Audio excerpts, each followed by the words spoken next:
राधा मेरी स्वामिनी और मैं राधे को दास, जन्म जन्म मोहे दीजियो श्री वृंदावन धामवास। राधे राधे। जय जय যোগিনী एकादशी की। যোগিনী एकादशीर व्रत আমরা কবে পালন করব? 21 জুন নাকি 22 জুন? পৃথিবীর অধিকাংশ স্থানেই 22 জুন এই ব্রত পালন করার বিধি রয়েছে। ভারত বাংলাদেশে যারা রয়েছেন তারা অবশ্যই 22 জুন যোগিনী একাদশীর ব্রত পালন করবেন। প্রিয় ভক্ত, আমরা ভগবান শ্রীকৃষ্ণের নিত্যধাম বৃন্দাবন ধামকে দর্শন করতে করতে যোগিনী একাদশীর মাহাত্ম্য কথা শ্রবণ করব।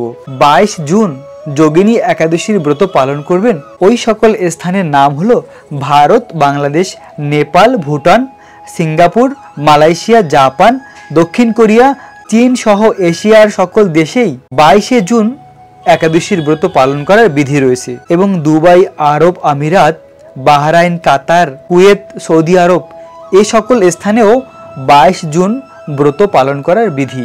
এবং যে সকল স্থানে 21 জুন ব্রত পালন করবেন ওই সকল দেশের নাম হলো Nigeria, Libya, Uganda, South Africa, America, Canada, Brazil, Argentina, Chile, উত্তর দক্ষিণ আমেরিকার সকল দেশে 21 জুন ব্রত পালন করবে। তো আমরা যারা ভারতে রয়েছি আমরা 22 জুন এই পবিত্র ব্রত পালন করব।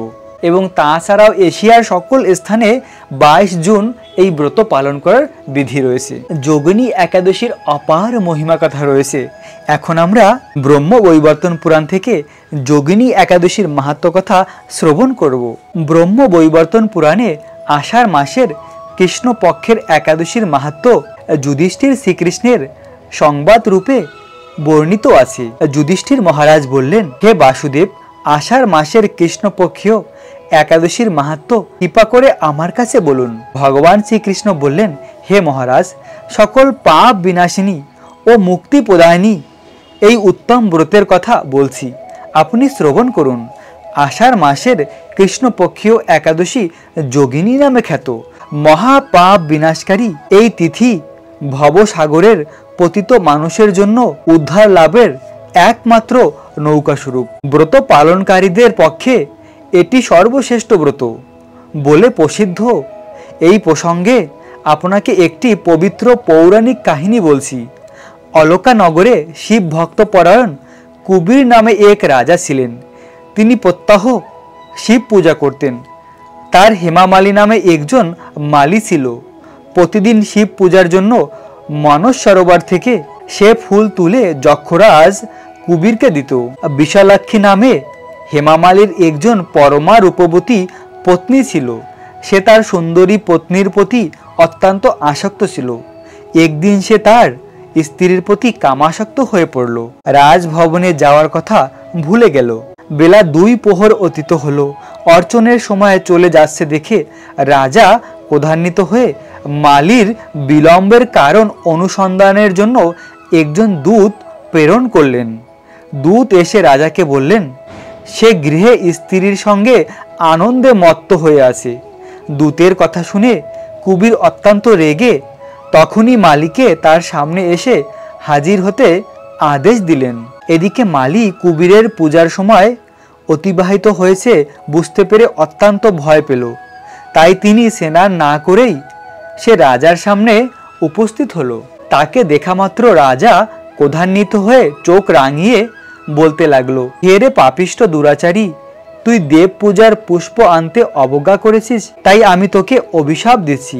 তুই শেষসাত কুষ্ঠরোগ হয়ে যা। তোর প্রিয়তমা ভার্যার সাথে তোর চিরবিয়োগ সংঘটিত হোক।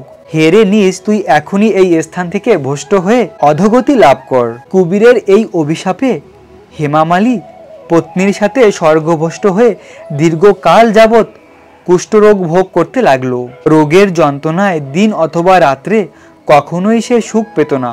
এভাবে শীত গ্রীষ্ম প্রচণ্ড বেদনায় বহু কষ্টে সে দিন যাপন করতে লাগলো। কিন্তু দীর্ঘকাল মহাদেবের অর্চনের ফুল সংগ্রহে সুকৃতির ফলে সে শাপগ্রস্ত হয়েও বৈষ্ণব শ্রেষ্ঠ মহাদেব শিব শঙ্করের বিস্মিত হয়নি কখনো।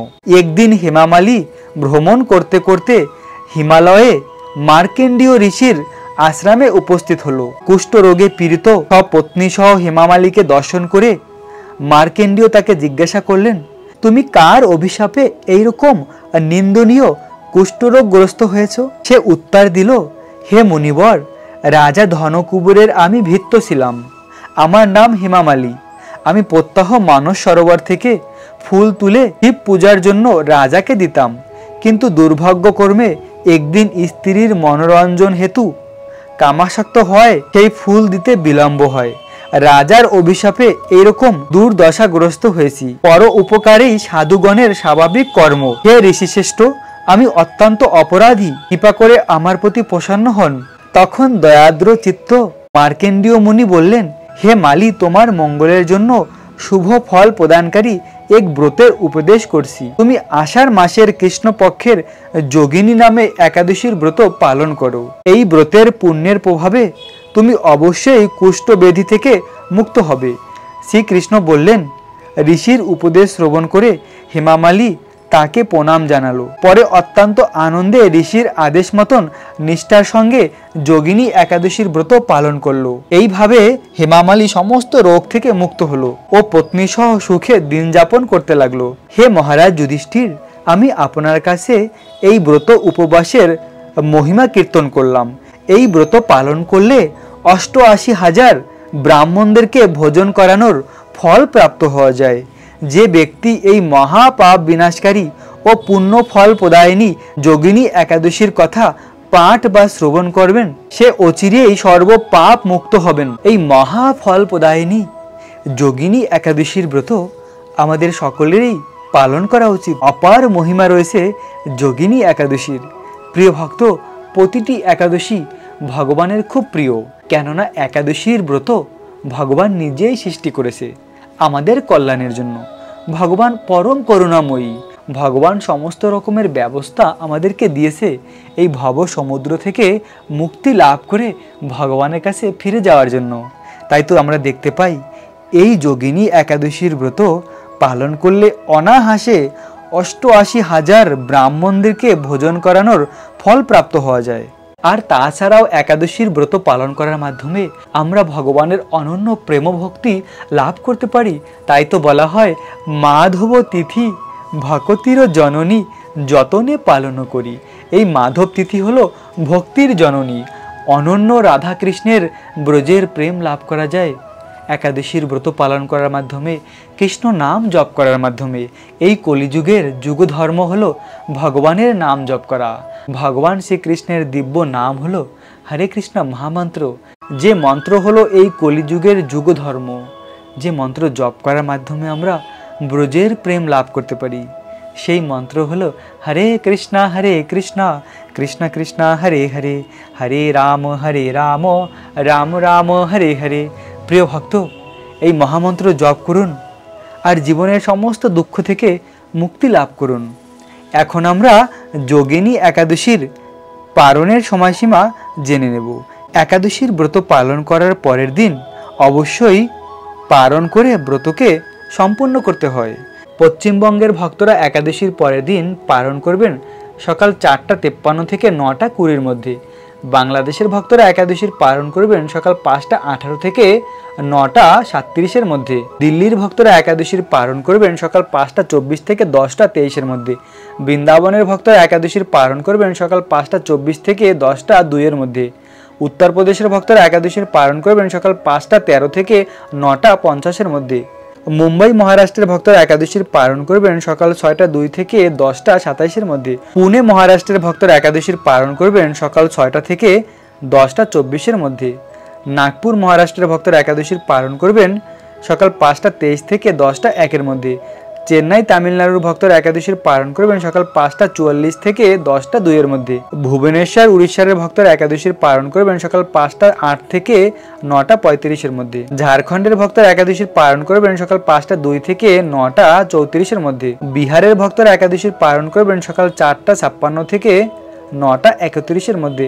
ছত্তিশগড়ের ভক্তরা একাদশীর পালন করবেন সকাল ৫টা ২০ থেকে ৯টা ৪৯-এর মধ্যে। শিলং মেঘালয়ের ভক্তরা একাদশীর পালন করবেন সকাল ৪টা ৩২ থেকে ৯টা ৭-এর মধ্যে। গুয়াহাটি আসামের পালনের সময় 4:31 থেকে 9:07 মধ্যে। আগরতলা ত্রিপুরার পালনের সময় সকাল 4:38 থেকে 9:11 মধ্যে। মিজোরামের পালনের সময় সকাল 4:33 থেকে 9:04 মধ্যে। মণিপুরের পালনের সময় সকাল 4:25 থেকে 8:59 মধ্যে। নাগাল্যান্ডের পালনের সময় সকাল 4:21 থেকে 8:56 মধ্যে। অরুণাচল প্রদেশের পালনের সময় সকাল 4:23 থেকে 9টার মধ্যে। সিকিমের পালনের সময় সকাল 4:41 থেকে 9:19 মধ্যে। উত্তরাখণ্ডের পালনের সময় সকাল 5:12 থেকে 9:54 মধ্যে। হিমাচল প্রদেশের পালনের সময় সকাল 5:16 থেকে 10টার মধ্যে। পাঞ্জাবের পালনের সময় সকাল 5:25 থেকে 9:07 মধ্যে। হরিয়ানার পালনের সময় সকাল 5:26 থেকে 10:06 মধ্যে। রাজস্থানের পালনের সময় সকাল 5:42 থেকে 10:18 মধ্যে। গুজরাটের পালনের সময় সকাল 5:58 থেকে 10:29 মধ্যে। মধ্যপ্রদেশের পালনের সময় সকাল 5:30 থেকে 10:02 মধ্যে। হায়দ্রাবাদ তেলেঙ্গানার পালনের সময় সকাল 5:43 থেকে 10:06 মধ্যে। বিশাখাপত্তনম অন্ধ্রপ্রদেশের পালনের সময় সকাল 5:23 থেকে 9:47 মধ্যে। গোয়ার পালনের সময় সকাল 6:04 থেকে 10:25 মধ্যে। ব্যাঙ্গালোর কর্ণাটকের পালনের সময় সকাল 5:55 থেকে 10:12 মধ্যে। কেরালার পালনের সময় সকাল 6:04 থেকে 10:18 মধ্যে। জম্মু কাশ্মীরের পালনের সময় সকাল 5:23 থেকে 10:09 মধ্যে। বেলজিয়াম চীনের পালনের সময় সকাল 4:46 থেকে 9:46 মধ্যে। হংকংয়ের পালনের সময় সকাল 5:40 থেকে 10:10 মধ্যে। অস্ট্রেলিয়ার পালনের সময় সকাল 7:12 থেকে 10:27 মধ্যে। নিউজিল্যান্ডের পালনের সময় সকাল 7:47 থেকে 7:54 মধ্যে। দুবাই আবুধাবির পালনের সময় সকাল 5:35 থেকে 10:04 মধ্যে। সৌদি আরবের পালনের সময় সকাল 5:05 থেকে 9:38 মধ্যে। বাহরাইনের পালনের সময় সকাল 4:46 থেকে 9:22 মধ্যে। কুয়েতের পালনের সময় সকাল 4:49 থেকে 9:30 মধ্যে। কাতারের পালনের সময় সকাল 4:44 থেকে 9:19 মধ্যে। ওমানের পালনের সময় সকাল 5:20 থেকে 9:52 মধ্যে। জর্ডানের পালনের সময় সকাল 5:31 থেকে 10:16 মধ্যে। এই ছিল পৃথিবীর অনেক স্থানের একাদশীর পালনের সময়সীমা। প্রিয় ভক্ত, এই সময় পালন করে একাদশীর ব্রতকে সম্পূর্ণ করুন। একাদশীর দিন ব্রহ্ম মুহূর্তে ঘুম থেকে উঠে স্নান করে তিলক ধারণ করুন, তুলসী মহারানীর আরতি করুন, তুলসী মহারানীকে পরিক্রমা করুন এবং একাদশীর পুরো দিন কৃষ্ণ ভাবনামিত হয়ে অতিবাহিত করুন। একাদশীর দিন বেশি বেশি করে ভগবানের নাম জপ করুন, বৃন্দাবন ধামকে দর্শন করুন এবং একাদশীর দিন শুধুমাত্র ফল আর জল খেয়ে একাদশীর ব্রত পালন করতে পারলে সবথেকে উত্তম। তো এভাবে প্রতিটি একাদশীর ব্রত ভক্তি সহকারে পালন করার মাধ্যমে আমরা ভগবানের কাছে অত্যন্ত প্রিয় হতে পারি। প্রিয় ভক্ত, আপনাদের সকলকে যোগিনী একাদশীর অনেক অনেক শুভেচ্ছা, অভিনন্দন। রাখবেন নিজেদের অনেক অনেক যত্ন, থাকবেন কৃষ্ণ ভাবনাময়। রাধে রাধে।